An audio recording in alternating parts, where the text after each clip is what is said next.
आप सभी भाई-बहनों का आध्यात्मिक ऑक्सीजन की लघु ज्ञान संदेश कक्षा में एक बार फिर स्वागत है। आज की चर्चा एक साधारण से शब्दों को शनिवार को हो और दूसरे साधारण शब्द एक वाक्य के कल परसों तो छुट्टी है।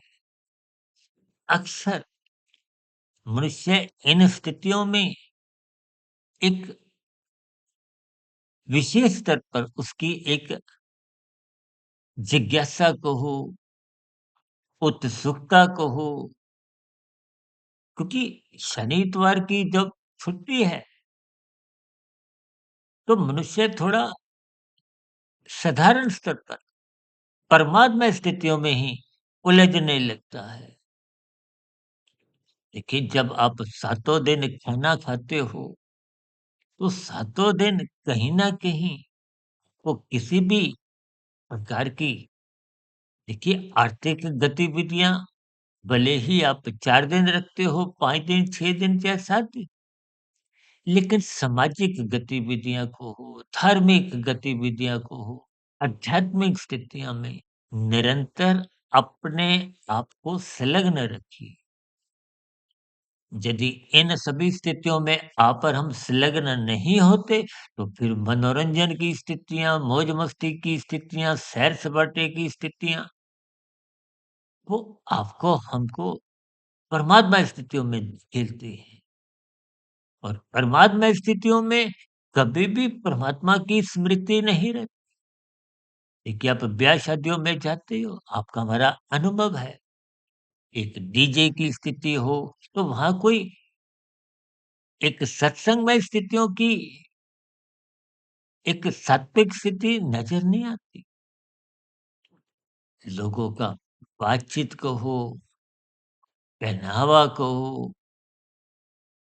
लोगों की क्रियाएँ कहो, सोच कहो, ये सब राजसी और कहीं-कहीं तामसी भी बन जाती है।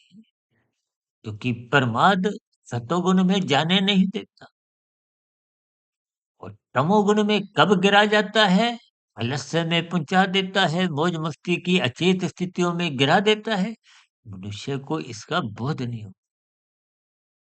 इसलिए मेरे मन में आज आया, हो सकता है देखिए ऐसे शब्द कभी कभी आपको पढ़ने में सुनने में अच्छे नहीं लगते, हमें भी देखिए बोलने में कहने में अच्छे नहीं लगते।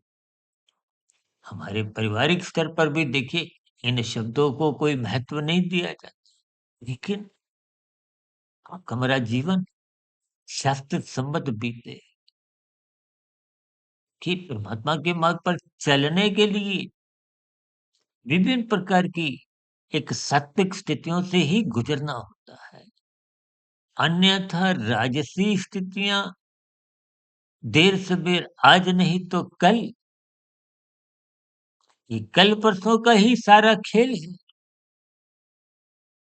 इसलिए अपने आज को बिगड़ने मत दें, वरना कल परसों की स्थितियां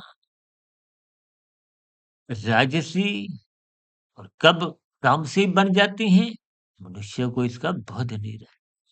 शब्दों के अर्थ समझें, शब्दों के मेरे एक भावार्थ समझें, अपने जीवन की उन सभी स्थितियों में जाने से बचें, जो आपका मेरा बुढ़ापा, मृत्यु के आसपास की अंतिम स्थितियों में एक पश्चाताप की स्थितियां, आत्मग्लानि की स्थितियों का कारण नहीं बने।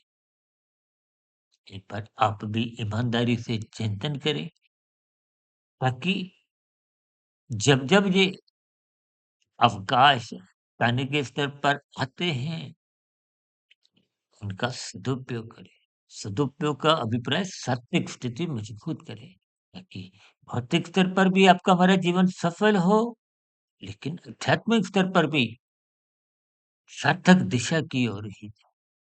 इन स्थितियों पर आप विचार करें। मेरी ओर से आप सभी भाई-बहनों को बहुत-बहुत शुभकामनाएँ, ताकि आपका जीवन मंगलमय हो, सार्थक दिशा की ओर जाए, ताकि हम सभी भाई-बहन निरंतर परमात्मा प्राप्ति के मार्ग पर अग्रसर हों। यदि कोई मेरी कही गई बात आपको बुरी लगी हो, के लिए हम क्षमा चाहते हैं। आपके मन में कोई प्रश्न, सुझाव, कोई आपत्ति, शिकायत की स्थितियाँ हों, तो नीचे कमेंट्स बॉक्स पर या प्रश्नोत्तर ज्ञान कक्षा में उन सभी स्थितियों का स्वागत है। चर्चा विशेष को गंभीरतापूर्वक सुनने के लिए बहुत-बहुत धन्यवाद।